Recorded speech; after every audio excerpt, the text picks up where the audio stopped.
Hello everyone. सो आज यार हम डिस्कस करने वाले हैं प्रॉब्लम सी का काउंटर्स का which is minimum ties. I will present you the simplest solution.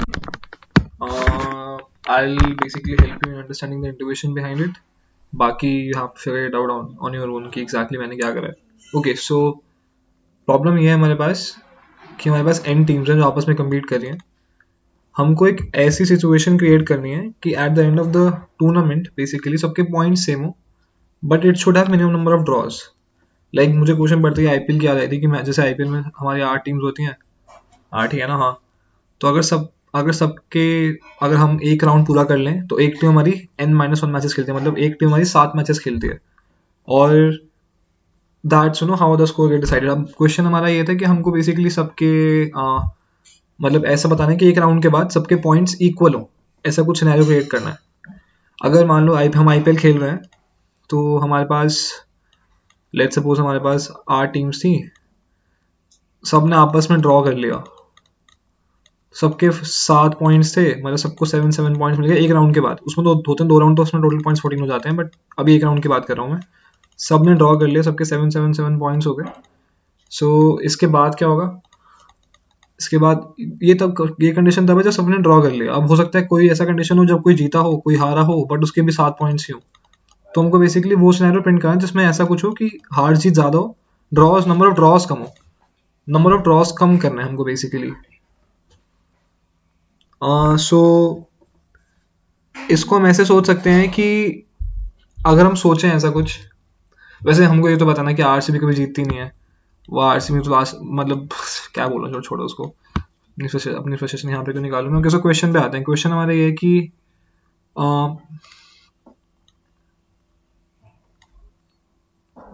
अब इसमें सोचने वाली बात क्या, उसमें सोचने वाली बात ये है कि लेट्स सपोज अगर हमारे पास n पॉइंट्स है और हमारा अगर n ऑड है, इसका मतलब है कि हमारा जो n-1 है वो इवन है। तो इस केस में बहुत सिंपल है। इस केस में सिंपली क्या कर सकते हैं कि अगर मेरा n-1 इवन है, मतलब अगर n ऑड है, तो सिंपली आधी टीम्स जो है वो जीतेंगी, आधी टीम्स जो है वो हारेंगी। लूज लूज लूज, मतलब equal number of win loses होंगे बेसिकली, राइट। बट अगर मेरा, क्योंकि इसमें जो नेट स्कोर आएगा वो इक्वल आएगा, और अगर हम बनाएंगे टेबल अगर आप इसको ड्रॉ करोगे तो ये कंडीशन पॉसिबल होती है हमेशा। ये आपको ड्रॉ करनी पड़ेगी, पर ऐसे बताना बहुत मुश्किल है। मैंने एग्जाम्पल लिखा नहीं वहाँ कोई, but my can not sure, मैंने जब किया था क्वेश्चन तो मैं बनाई थी, it was possible. Now let's suppose कि अगर मेरा जो n-1 है वो ऑड है, मतलब जो मेरा n है वो मेरा इवन है, राइट। ये थोड़ी ट्रिकी कंडीशन है। अब इसमें क्या करना है हमको, अगर लेट्स सपोज आईपीएल में 8 की जगह, नहीं आईपीएल में बेसिकली हमारी 8 टीम है, ठीक है, तो 8 होते हैं। हाँ 8 ही है ना, आई थिंक 2 नहीं है, इस साल आएंगे, वैसे 8 ही है। तो दिल विल बी 7 मैचेस, मतलब n-1 इसमें ऑड है, एकदम आईपीएल वाली बात हो गई। तो इसमें क्या करते हैं हम कि हम 3 मैचेस एक टीम को जितवाते हैं, 3 हरवाते हैं, एक ड्रॉ करवाते हैं। Again basically when we will basically draw this, तो you will find that this is always possible. आप हमेशा इसको ऐसे कर सकते हो, बट इसमें हम ऐसा नहीं कर सकते कि हम 4 विन ले लें किसी टीम को और किसी टीम को 3 हरवा दें। मतलब दिस इज नॉट पॉसिबल। हम बेसिकली हमारी हाफ से ज़्यादा विन हो नहीं सकती। अगर हमारी total number of wins half से ज़्यादा, इसका मतलब total number of losses half से कम है, तो जो टेक्निकल जो बेसिकली नेट स्कोर आएगा बेसिकली वो हमारा वो आ जाएगा, क्या बोलते हैं, इक्वल नहीं आ पाएगा। मतलब बेसिकली आरसीबी बेसिकली फिर लास्ट आएगी या कप नहीं जीतेगी। चल छोड़ो, ये बहुत सैड चीज़ है। मैं आरसीबी का नाम सुनकर सैड हो जाता हूँ बहुत, ठीक है, बट ओके। नेवरदलेस, तो हमको करना क्या है, अगर मेरा एन ऑड है तो बहुत सिंपल है, मुझे basically equal number of wins और लॉसेस करवाने हैं उसमें। इसका मतलब है कि मेरा मतलब n-1 इवन है ना, तो एन ऑड का मतलब है कि n-1 इवन है। अगर मेरा n इवन है, इसका मतलब है कि मुझे हाफ से एक कम नंबर ऑफ विन्स, हाफ से एक कम नंबर ऑफ लॉसेस और एक ड्रॉ, ये मेरा आइडियल रिजल्ट होना चाहिए। अब इसके बाद इम्प्लीमेंटेशन है। क्वेश्चन की इंट्यूशन ये इम्प्लीमेंट करने को थोड़ा सा मुश्किल है, तो उसकी मैंने सबसे बढ़िया इम्प्लीमेंटेशन ढूंढी है जो मुझे बहुत ज़्यादा सही लगी। तो इम्प्लीमेंटेशन इसकी ये है कि सिंपल जैसे मैंने बोला वैसे ही करा मैंने, इसमें कुछ नया नहीं करा। मैंने इंट इन लिया, वेक्टर बनाया मैंने v1, और नंबर ऑफ विन्स कितनी होंगी मुझे देखना है कि मेरा अगर n-1 इवन है तो उसके आधी होंगी, तो मैंने n को n-1 कर दिया पहले, उसको डिवाइड बाय 2 कर दिया। इतनी नंबर ऑफ विन्स हमारे पास होनी चाहिए एट मैक्स। अगर इससे ज़्यादा होती तो हम इट्स नॉट पॉसिबल। तो एन ऑड के लिए बेसिकली लेट्स सपोज अगर 9 है तो इसका आंसर आएगा 9 माइनस 1/2 4, मतलब 4 विंस आएंगी, ठीक है। और या तो ये कंडीशन थी, इतने नंबर ऑफ विंस आ गए। अब मैंने उतनी बार उसको वेक्टर में पुश करा दिया, विंस मतलब 1 है। अगर मेरा n इवन है तो मुझे एक ड्रॉ भी करना है, तो उसमें मैंने 0 पुश करा दिया। अगर अगर बेसिकली अगेन फिर मैंने उतना नंबर ऑफ लॉसेस पुश करा दिया वेक्टर के अंदर -1 करके। अब मुझे क्या करना है, मुझे सॉर्ट ऑफ एक 2D मैट्रिक्स प्रिंट करानी है 1D में ना। तो मैंने क्या करा कि मैंने i को वेरी करा 1 से लेकर n तक, मतलब बेसिकली जो मेरा एक मेरी टीम है वो that will play n-1 matches. अगर आईपीएल में 8 टीम है तो एक team technically can play 7 matches only, right. या सो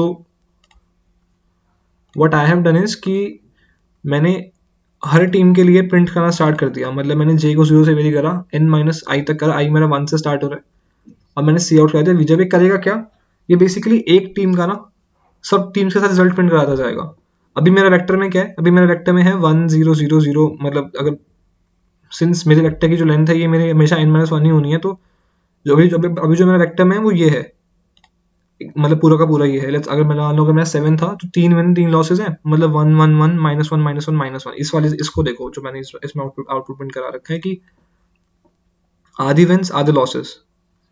इसके बाद सेकंड केस आएगा, इस मतलब इसने अब तक ये प्रिंट कराया, ठीक है। इसके बाद सेकंड केस आएगा, सेकंड केस में मैंने आई को इंक्रीमेंट कर दिया, मतलब अब सेकंड केस हमारा फर्स्ट मतलब जो सेकंड और फर्स्ट का तो खेल चुका है ना, उसका रिजल्ट ऑलरेडी हमारे पास है। हमको देखना है सेकंड से लेकर एन तक, we have to basically check 2 from 2 to n, right. तो 1 से 2 का रिजल्ट मेरे को पता है। अब 1 से 2 का रिजल्ट बेसिकली क्या था, वो विन थी इसके हिसाब से, मतलब 2 हारा है और 1 जीता है। इसका मतलब ये है कि अब बेसिकली हमारे विंस जो 2 के लिए होंगे वो ज्यादा होंगे और लॉसेस कम होंगे। तो इसलिए मैंने उसको उल्टा, मतलब बेसिकली मैंने सेम नंबर ऑफ प्रिंट करा है बट मैंने लॉसेस कम कर दिए, 2 कर दिया। अब इसलिए 5 प्रिंट करा। अब 3 तक आने तक क्या सिचुएशन है, 3 तक आने तक सिचुएशन है कि जो 3 है वो 1 से हारे 2 से हारा है। इसका मतलब है कि इसको 3 जीतने हैं तब ये इक्वल कर सकता है, और इसको ये एक और हार सकता है, राइट। This would be -1 1 -1 -1 -1। अब यहाँ तक आते क्या सिचुएशन है कि जो 4 है वो तीनों से हार गया, तो मतलब उसको 3 जीतने हैं। 5 है वो चारों से हार गया, तो उसका मतलब है कि उसको बाकी जीतने हैं। और सिमिलरली दिस, मतलब that is the basic logic. ऐसे ऐसे हमको चलना पड़ेगा इसमें। और या so that was the code. Again logic वही है कि अगर मेरा n-1 ऑड है, इसका मतलब ये है कि n इवन है। और अगर n इवन है तो केस टफ है, बट अगर मेरा n ऑड है और n-1 इवन है तो बहुत आसान है कि नंबर ऑफ विंस और नंबर ऑफ लॉसेस इक्वल होंगे। That is the code. समझ के देख लेना उसको मैं, चलेगा भी, चलाया मैं, चलना भी चलेगा इसका मतलब, बट फिर भी कुछ गलती तो नहीं है ना, उन्हें दोबारा वीडियो बनानी पड़ेगी। Okay so yeah, it got accepted. So yeah, that was the code. If you don't understand anything, don't worry, just draw the diagram again and again, you'll understand. Logic simple है, इसकी थोड़ी implementation tough थी बस। मैंने simplest implementation दिखाई आप लोगों को, मतलब इससे simple I don't think हो सकती है इस question की। Okay, so thanks for watching and yeah, जो भी कहते हैं देख लो यार, bye.